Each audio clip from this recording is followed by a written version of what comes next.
আসসালামু আলাইকুম।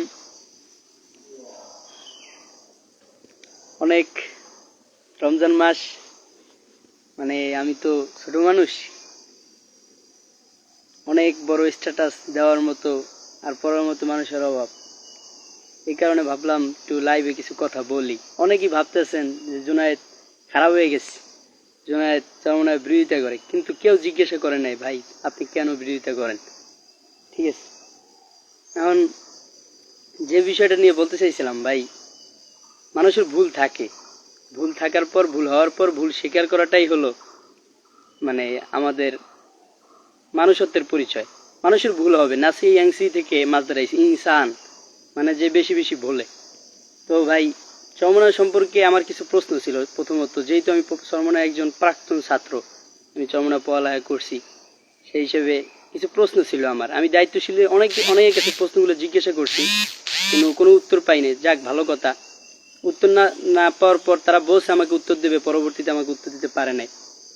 সে যাই হোক, যে বিষয়ে আমার প্রশ্ন ছিল যে ভাই, নির্বাচন, বর্তমানে আলেম ওলামা নির্বাচন সম্পর্কে অনেক ফতোয়া দেয়, নির্বাচন জিহাদ, নির্বাচন অন্য কিছু। তাকি ওসমানী সাহেবের তাওজিহুল কোরআনের জিহাদের ব্যাখ্যা ছিল জিহাদ, জিহাদের শাব্দিক অর্থ চেষ্টা প্রচেষ্টা করা। সেই হিসেবে চেষ্টা প্রচেষ্টা, এখন যদি আমি বলি যে আমি এখন খাওয়া দাওয়া করি, আমি হাঁটি, ঠিক আছে, কোনো বিষয়ে আমি চেষ্টা প্রচেষ্টা করি, সব কিছুই তাহলে কিন্তু জিহাদ হয়ে যায়। তো জিহাদের শাব্দিক অর্থ যদি আপনি প্রয়োগ করেন, তাহলে আপনার জীবনের দৈনন্দিন আপনার জীবনটাই জিহাদ হয়ে যায়। ঠিক আছে, দ্বিতীয় কথা হলো, আপনি যদি জিহাদের শব্দটা যদি আপনি নির্বাচনের ক্ষেত্রে প্রয়োগ করেন, নির্বাচন একটা জিহাদ, তো সেই হিসাবে আমরা জানি জিহাদ করতে হলে পক্ষ বিপক্ষ দরকার, মুসলিম অমুসলিম দুইটা পক্ষ বিপক্ষ ছাড়া জিহাদ হয় না। সেই হিসাবে আমাদের বাংলাদেশের ভিতরে সবাই মুসলমান, অর্থাৎ নির্বাচনে যারা আওয়ামী লীগ, বিএনপি, জাতীয় পার্টি, ইসলামী যুক্ত ফ্রন্ট, ইসলামী খেলাফত মজলিস, এরপরে জামায়াতে ইসলাম, সবাই মুসলমান। সেই হিসেবে আপনি যদি নির্বাচনকে জিহাদ বলেন, তাহলে আমরা বাংলাদেশের ভিতরে মুসলমানই কিন্তু বেশি। সেই হিসাবে যদি গণতন্ত্র পদ্ধতি আপনি জিহাদ বলেন, আমি নির্বাচনের বিরোধিতা করছি। নির্বাচন ইসলামের খেলাফতের রাশেদা, আবু বকর, ওমর, সবার ক্ষেত্রে নির্বাচন ছিল, কিন্তু সেটা ছিল আহলে শুরা ওয়াল আকদ ভিত্তিক। সেই হিসাবে যদি আপনি বলেন নির্বাচন একটা জিহাদ, তাহলে আমরা বাংলাদেশের ভিতরে সবাই মুসলমান, কোনো হিন্দু নাই, হিন্দু তো মুসলমান ভিত্তিক। তো নির্বাচন, হিন্দুর সাথে তো নির্বাচনে যাওয়া যাবে না, যারা হিন্দু, তো মুসলমানদের সাথেই যেতে হবে। কারণ খোলাফায়ে রাশেদার নমুনা হলো যে আমরা নির্বাচন করব মুসলমানদের সাথে, কোনো হিন্দু ভিত্তিক মুসলমান হবে না, হিন্দুদের বিরুদ্ধে হবে জিহাদ। ঠিক আছে, তো এখন যদি মুসলমান তো জিহাদ হয় না, হাদিসের স্পষ্ট ইঙ্গিত যে মুসলমানদের ভিতরে কখনো জিহাদ করা যাবে না। আলী রাদিয়াল্লাহু তাআলা আনহু এবং মুআবিয়া রাদিয়াল্লাহু তাআলা আনহুর যুদ্ধের কথা আমরা সবাই জানি।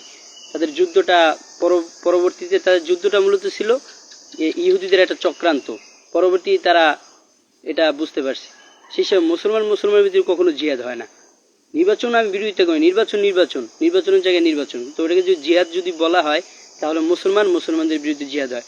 এখন ইসলামী আন্দোলন বাংলাদেশে অনেক কর্মী, অনেক বড় বড় দায়িত্বশীলের কাছে আমি জিজ্ঞাসা করছি, ভাই এখন আপনি যদি তারা তো মুসলমান, তারা আমাকে উল্টা প্রশ্ন করতেছে যে ইফতার মাহফিলে যারা বাধা দেয়, ইফতার মাহফিল তারা কি মুসলমান? অনেকে বলে তারা মুসলমান না, তারা ইহুদি, তারা কাফের। যদি তারা কাফের হয়, তাহলে কাফেরদের সাথে কিভাবে নির্বাচনে যাওয়া যেতে পারে? এই ঘোলাটে প্রশ্নের ভিতরে তারা আটকে গেছে। সেই হিসেবে আমি অনেক বোঝানোর চেষ্টা করছি। ইসলামী আন্দোলন বাংলাদেশের, তো আমি চরমনায় থাকছি, আমি চরমনায় একজন ছাত্র, ইসলামী আন্দোলন বাংলাদেশের সবার সাথে মেলামেশা। সেই হিসাবে আমি এই বিষয়ে ভালোই অভিজ্ঞতা অর্জন করতে পারছি ইসলামী আন্দোলন বাংলাদেশ কিরকম। সেই হিসাবে আমার প্রশ্ন ছিল একটাই, ভাই যে নির্বাচনে যে জিহাদ বলেন, জিহাদ তো মুসলমানদের বিরুদ্ধে করা যায় না, জিহাদ শুধুমাত্র হিন্দুর ক্ষেত্রে বা অমুসলিমদের ক্ষেত্রে প্রযোজ্য। সুতরাং আমরা জিহাদ বললেন না, আমরা নির্বাচন বলেন, তারা জিহাদ বলতেছে, শুধু জিহাদ। এই কারণে আমি পোস্ট করি যে ভাই, নির্বাচন জিহাদ বললেন না, জিহাদটা তো মুসলমানদের বিরুদ্ধে হয়ে যায়। প্রত্যেক চেষ্টা, আমরা যে নির্বাচন করি, আমরা যে কাজ করি, প্রত্যেকটা কাজে কিন্তু চেষ্টা প্রচেষ্টার অন্তর্গত। চেষ্টা প্রচেষ্টা ছাড়া আপনি কোনো কাজে সফল হতে পারবেন না। সেই হিসাবে জিহাদের শব্দ যদি প্রত্যেক কাজেই যদি আপনি জিহাদ বলেন, যে আমি এই কাজটা করতেছি রে জিহাদ, কারণ জিহাদ অর্থই তো চেষ্টা প্রচেষ্টা করা, সংগ্রাম করা। ঠিক আছে না? এখন লিল্লাহি লিদ্দিন ফি সাবিলিল্লাহ, ঠিক আছে, ফি সাবিলিল্লাহ গায়রে সাবিলিল্লাহ ক্ষেত্রে তো আপনি আর মানে প্রচেষ্টা করলে ওইটা কি জিহাদ হয়ে যাবে। সেই হিসাবে এই ঘোলাটা প্রশ্নের ভিতরে তারা আটকেই যায়। সেই হিসাবে আমাকে অনেকেই বলে আমি খারাপ হয়ে গেছি, আমি নষ্ট হয়ে গেছি। আমি সব জায়গায় থাকছি, আমি চরমনায় পড়ালেখা করছি, আমি জানি। এই হিসাবে আমার প্রশ্নটা ছিল এইটা ভাই, প্রশ্নটা শুধুই ছিল এইটা। এই প্রশ্নের ভিত্তিকে আমি আমার প্রশ্নের উত্তর পাই নাই, তারা শুধু ঘাটতারামি করে। তারা বোঝে তুমি বেশি বোঝো, তুমি অলিয়া আলদের থেকে বেশি বোঝো। আচ্ছা, অলিয়া আলিয়া কিন্তু কোনো দলিল ইসলামে শরিয়াত, কোরআন, সুন্নাহ, ইজমা, কিয়াস এর বাইরে যাওয়া যাবে না। ঠিক আছে না ভাই, আপনারা সবাই জানি অলিয়া আলির তো কোনো দলিল না। ঠিক আছে, অলিয়া আলির দলিল কোন সময়? যখন আতিউ আল্লাহ ওয়া আতিউ রাসূল ওয়া উলিল আমরি মিনকুম। উলিল আমরের ক্ষেত্রে সাহাবায়ে কেরাম দাখিল, এটা আমরা সবাই জানি। ঠিক আছে, কিন্তু উলিল আমরের ক্ষেত্রে যে আমরা যে আউলিয়া আউলির দিকে দাখিল করব, এটার ক্ষেত্রে একটা মানে ইসলাম ভিত্তিক, গায়রে ইসলাম ভিত্তিক না। ইসলাম ভিত্তিক মানে ইসলামের যেটা আছে, গায়রে ইসলামের যেটা নাই। ঠিক আছে না, ইসলাম ভিত্তিকভাবে উলিল আমরে মানে যারা আমাদের আকাবিদ তাদেরকে দাখিল করতে পারবো। সেই হিসেবে আমার প্রশ্ন ছিল এইটা যে যদি জিহাদ বলেন নির্বাচন, তাহলে তো নির্বাচনটা আমরা অমুসলিম মুসলমানদের ক্ষেত্রে হয়ে যায়, তো কোনো উত্তর নাই। আমি এই বিষয়ে আর কি অনেক পোস্ট করছি, অনেকে মনে করে যে আমরা বিরোধিতা করি। ভাই আমাদের বিরোধিতার ইসলাম মানে কোনো দল ভিত্তিক না।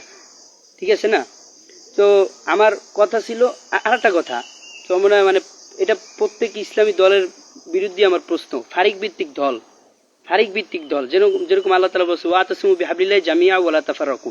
এই যে তাফাররাকু শব্দটা, এই যে কি ফরদ ওয়াহিদ উদ্দেশ্য।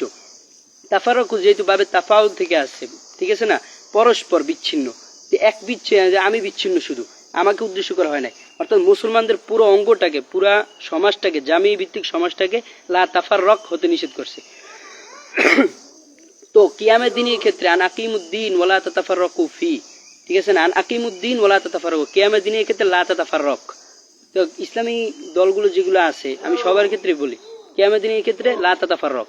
ফারিক ভিত্তিক দল ভিত্তিক হওয়া যাবে না। ইসলাম চরমনায় তো দল, আমি চরমনায় উদ্দেশ্য নাই যে সব দলের উদ্দেশ্য যারা মানে ফারিক ভিত্তিক দল করে। তো এরকম আমার কিছু প্রশ্ন ছিল, মানে তারা উত্তর দিতে পারে না, তারা শুধু আমার মানে বলে তুমি ছোট, তুমি প্রশ্ন করার কে? ভাই আমার প্রশ্নের উত্তরটা দেন, তারপর আমাকে বলুন ছোট মানুষ অনেক প্রশ্নই করতে পারে, কিন্তু উত্তর দেওয়াটাই হলো মানে সব থেকে বড় বিষয়। তো এইটা ছিল আমার কিছু কথা।